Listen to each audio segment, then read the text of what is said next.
Berbahagia ini. Dengan mengucapkan Bismillahirrahmanirrahim.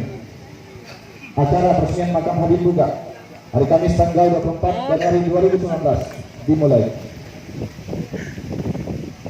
Kiranya agar acara ini diberkahi oleh Allah Subhanahu wa taala, maka marilah sama-sama kita dengarkan secara hikmah pembacaan ayat-ayat suci Al-Qur'an oleh Teguh Al-Nazar. Waktu dan tempat disilakan.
Dilanjutkan penyerahan berita acara kami juga oleh Menpora kepada Bupati Julu.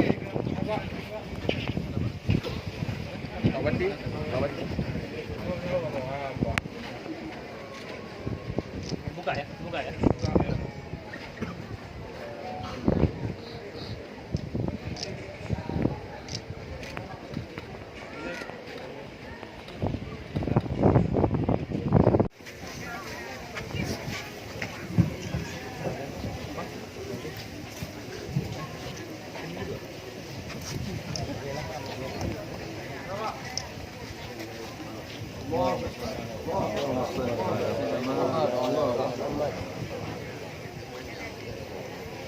Selanjutnya